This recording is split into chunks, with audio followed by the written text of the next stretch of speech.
Startuprad.io, your podcast and YouTube blog covering the German startup scene with news, interviews, and live events. Welcome to our regular startup news from the startup and tech entrepreneurship scenes in Germany, Austria, and Switzerland. This is the deep dive of our startup news with me, Chris in New York, and Joe frolicking around in Germany. So this is the second episode. Some of you might have listened to the highlights, and now here you will get even more of our monthly news coverage. We took a bit of a leaner approach as contradictory to the Christmas season, to the holiday season, but we took a bit of a leaner approach in the startup news. Please let us know how you like it. And before we go any further, one small milestone worth pausing for. This is episode 730 of Startup Radio. The number says a lot of conversations, years of conversations, cycles of hype and corrections. I mean, yeah. I'm still missing super fast supermarkets. Thousands of founders, investors, and operators passing through our mics. Booms, busts, pivots, reinventions across the DACH startup ecosystem. And we're still here, still hoping that sometimes our signals beat the noise. So thanks for listening, building this brand. Thanks for challenging us and for sticking around. Now back to work. And back to the December 2025 startup news, part 2, the deep dive. Part 1 was a bit about bigger signals, headline moves. This now is where we slow things down a bit, and we looked at what actually changed underneath. We are looking at more concrete deals with a couple of companies. And you will get the last wrap up before we start the new year. So I'm in the lead, Chris in New York. We'll move across the ecosystem piece by piece. We will look at Europe's shifting AI competitiveness debate, 2 very concrete signals out of Germany, out of Austria, out of Switzerland. You will hear which categories we see are maturing, others are being repriced, and where founders are adapting faster than the market consensus. So, before we will get into it, you have a little bit of housekeeping and all the little minutiae for us. Yeah, just a tiny note, guys. Startup Radio experienced a brief publishing interruption due to a software update at the third-party software provider that did not go as planned.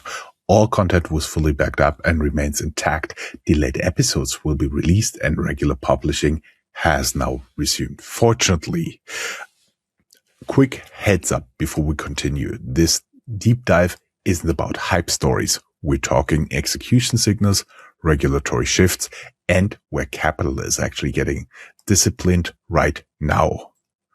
Stay with us. The interesting parts are just ahead.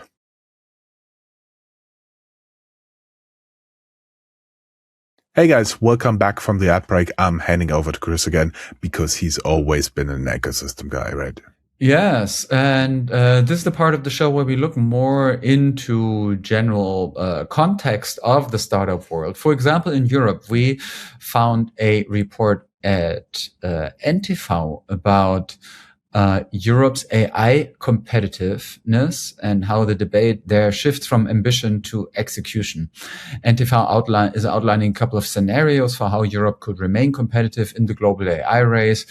They are looking at infrastructure, specialization, regulatory leverage, and we see that for the DACH ecosystem, the relevance is clear. The conversation has moved from whether Europe can compete at all to where it can win, which parts of the market. One idea is that that could be particularly in applied, regulated, and industrial AI. The ecosystem in Germany has interesting details about the Google search trends 2025. And Stern has an analysis there and showing where public curiosity was lying in 2025. And for founders and operators, these trends matter a bit more than just like the trivia and are a bit of a proxy for mass market sentiment, cultural anxiety, and emerging demand. And when we look at it. I mean, a lot of it is political, I guess, in the search trends, but we also see a lot of searches about dead people, unfortunately. So probably, probably a bit less about the startup world, but a bit more about what actually Germans were curious about. The German fintech ecosystem has been the topic of a tech funding news article that analyzes the ecosystem reaching 651 million euros in funding, highlighting also a shift from explosive growth to some kind of operational maturity.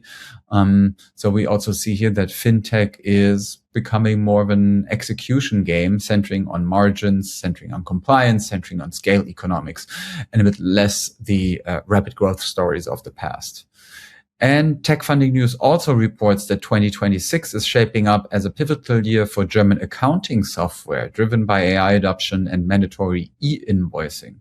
That means for software as a service founders in the DACH region, regulation is once again acting as a forced innovation catalyst and a bit less of a drag, hopefully for you guys. Moving on from Germany to Austria and moving on from Christian to Joe. Yes, there's a new electricity law in Austria. Wind and solar sectors celebrate a regulatory win. The renewables industry are positioned as beneficiary of the new electricity market framework, which matters because climate startups don't scale on tech alone. They scale on the market design. For DACH founders, this is a reminder that regulatory structure can be growth lever, not only constraint. We celebrate arson attack raises concerns about ecosystem security. Trending topic reports on a confirmed arson attack at Vienna's We Accelerate Startup Hub. While no funding or product implications were reported, the incident highlights a growing uncomfortable reality. Physical security and political polarization are becoming non-trivial risk factors, even in innovation spaces. In Switzerland, Forbes 30 under 30 highlights Swiss startup talent. The cover spotlights a new cohort of Swiss innovators, reinforcing Switzerland's steady reputation for producing globally competitive founders across deep tech, fintech, and life science. Let's go a little bit into the general news, VC news, and new funds, just in case you're looking for money. Hero Capital launches its third European scale-up fund. Hero Capital announced the launch of Hero 3, spelled HIRO, a new European-focused scale-up fund, while adding Sir Nick Clegg as general partner. Forbes published its Midas Europe list spotlighting capital concentration. Forbes released its annual list for Europe, highlighting the venture capitalists currently exerting the most influence across the European startup ecosystem. For startup founders, the list is less about prestige and more about pattern recognition. Capital networks and follow-on power are becoming increasingly concentrated among a smaller and smaller group of repeat actors. The deep tech news. Chris, you want to flux it in? Because Flux 2 was presented as a new image generation model, reinforcing that European AI progress is increasingly becoming more about shipping as productized systems. And for founders, this is also like an execution signal. You can say we see that distribution and integration layers are now where winners separate themselves from labs. Aleph Alpha, company we've talked about a couple of times here too, is part of a coverage of Handelsblatt. Handelsblatt is framing an inflection point at Aleph Alpha and reminded that sovereign AI in Europe is now in the hard phase. Product procurement cycles and durable economics are the main topics there. And the founders here, the takeaway is that AI credibility more comes from actual delivery of operational systems and not just from positioning, as exemplified by Aleph Alpha in that report. In the defense tech news, we can only say keep in mind that we had the top news with quantum systems and their dual use potential, 3 billion valuation. And so more about that in the upcoming episodes, I think. We also have nothing big about the biotech news. For now, there will be more in funding and the mergers and acquisition sections of the show. So we will move on to fintech with you. Yes, Mondu, the fintech news. Mondu secures 100 million debt facility by JP Morgan Payments. This is a maturity signal. Non-dilutive capital is back for fintechs that look like infrastructure and not experiments. For Berlin and the DACH fintech scene, this is about unit economics and credit worthiness. Exactly the sort of signal late-stage partners care about. WeFox, we talked about the former unicorn quite frequently. Profitability becomes the headline. Handelsblatt reports WeFox aiming to be profitable this year. So 2025, I would assume, an inflection that matters because InsurTech has been a graveyard of growth first stories. For DACH founders, this is a category-wide signal. Sorry, it's late here. Distribution models are being judged on underwriting quality and operational discipline, not funding optics. Bitpanda expands into Asia Pacific. Bitpanda's APAC expansion signals a crypto platform moving from regional dominance into international positioning. For Austria and the DACH crypto ecosystem, it's a clean marker of compliance area crypto scaling where distribution follows licenses and institutional trust. We don't have explicit clean tech news here, but Chris had a lot of general news, right? Yeah, let's move on to the general news and to move about a former guest of ours. SwissPod hits a Hyperloop speed record. MoneyCap here reports that SwissPod is breaking the Hyperloop speed record on a major US test track for Switzerland and DACH Deep Tech. It's a credibility milestone. We, with the hardware ventures, only get funded long-term if they can keep converting ambition into performance. And that is something we see here. Next topic, interesting. If they would not be already listed and would still be considered a startup, this would have made the number one topic of our news overall, because we're talking about Auto 1. They are expanding their inventory funding to 1.6 billion euros, underlining the capital intensity behind Europe's largest used car marketplace. All of this also kind of a reminder that the marketplace scale is ultimately a balance sheet story, not just a growth one. We see that here, and we see that access to structured financing can also be a bit of a competitive moat. Manager Magazine reports a sharp directional signal in Germany's EV market. BYD is gaining while Tesla loses momentum. So we see that the competitive advantage here is increasingly about manufacturing cadence, coming up with pricing strategy, distribution, and in the end also winning market share as BYD does. And we also see, that the brand narrative of Tesla has become a rather toxic one, let's say. Flixbus, company in Munich that by now also already owns the famous Greyhound buses or Greyhound bus brand in the US, is pushing expansion into Australia. That's a report by Munich Startup that shows that platform economics and international replication actually can be a thing. And we also see it's kind of a disciplined global rollout and not just like, okay, here's a new market and a hyped up story. Flixtrain is a part of coverage of Fund Scene, which reports that Flixtrain is positioning themselves around a high frequency network, signaling escalating competitive pressure in German rail. Also regulatory and CapEx chessboard story here, where we see that your own strategy is always kind of constrained by network access and political economics, as is part of the German rail system and rail regulatory systems. And Handelsblatt is reporting that Amazon has inaugurated a new German headquarters while expanding their local footprint. Even though there is increasing regulatory scrutiny and political debate around the e-commerce giant or website giant or AWS giant, Germany still remains a core operational market for global tech giants like Amazon. And the country is reinforcing its role as a logistics talent and enterprise hub within Europe. More details about that at Handelsblatt. And now we are talking about creative destruction. Yes, good old Schumpeter. We do have insolvency, layoffs, and other bad news. Not all companies here are leaving the market, starting with Flink. They reportedly, according to Vivo Wirtschaftswoche, they report Flink, the quick delivery, is requiring close to 90 million euros. Another data point in the post-hype normalization of quick commerce. For Berlin, it's less about delivery and more about whether last-mile economics can be financed under sober terms. Sushi Bikes insolvency, D2C reality check, reporting frames Sushi Bikes as insolvent, another reminder that consumer hardware brands live and die by working capital. German startups insolvency highlights the fragility between showcase growth stories.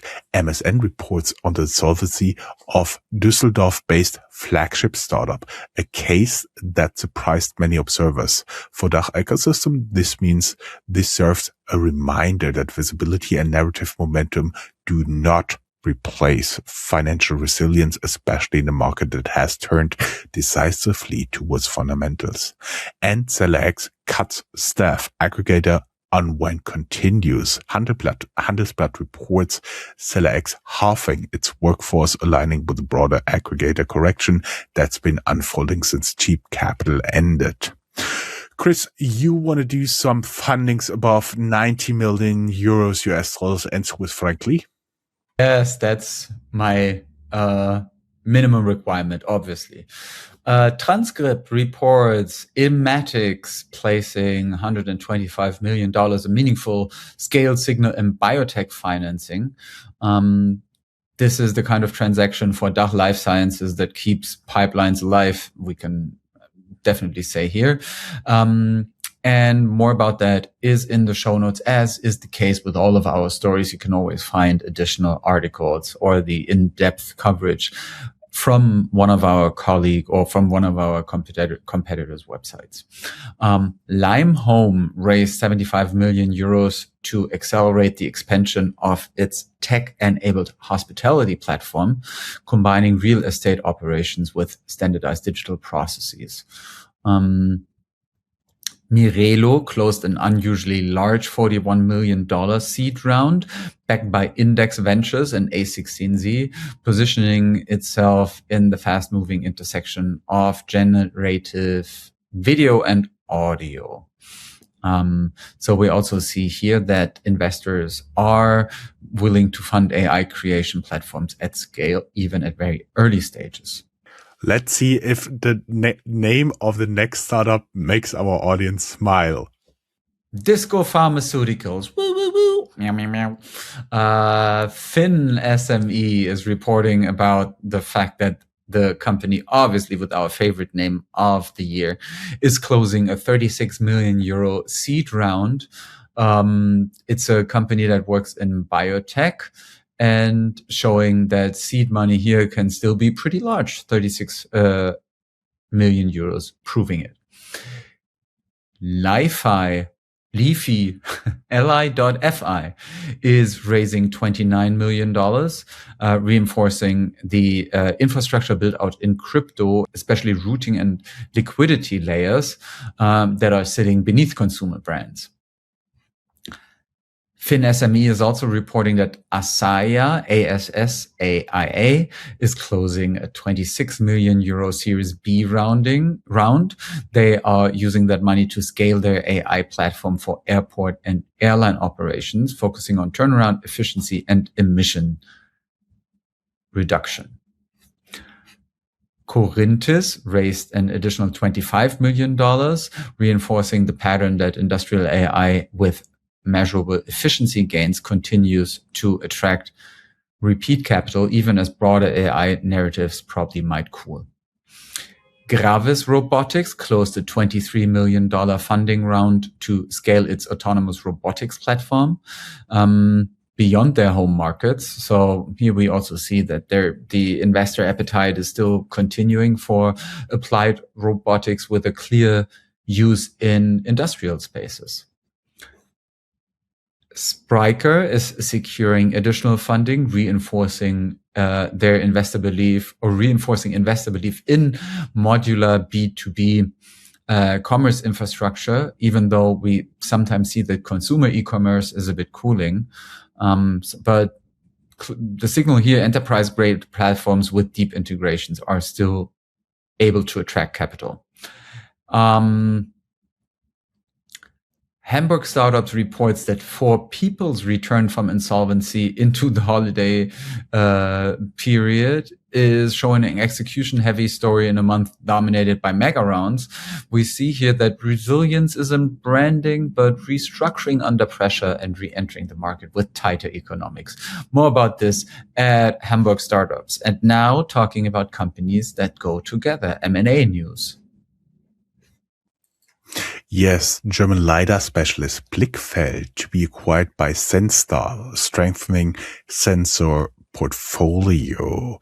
Electronic.net, a website and multiple industry sources report that Blickfeld GmbH, the Munich-based 3D LiDAR pioneer, has entered into a definitive acquisition agreement with Senstar Technologies Corporation, with Blickfeld set to become a Senstar subsidiary while continuing to operate under its existing name and leadership, a move expected to close in early 2026.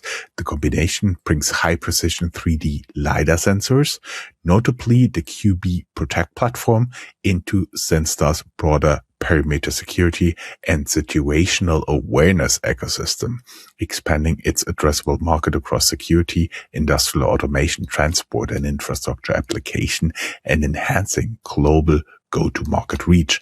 The deal underscores how advanced sensor integration and real-time 3D perception are strategic differentiators in physical security and industrial AI stacks at scale. Chris, that was quite a bit. We are almost done for the month. I just have one question. How is New York between Christmas and New Year's Eve? Any traditions you brought with you from Germany? Yeah, I will. Yeah. Well, my tradition is to mind my own business. in that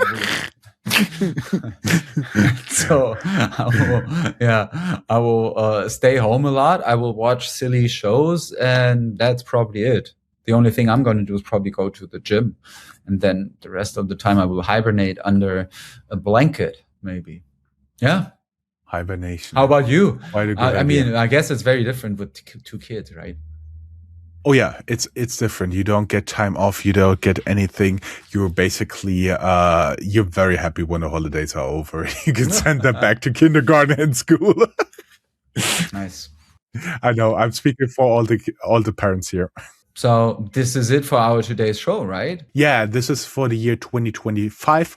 Thank you very much. Looking forward to see and hear you guys next year again. Thank you. Bye-bye. Bye.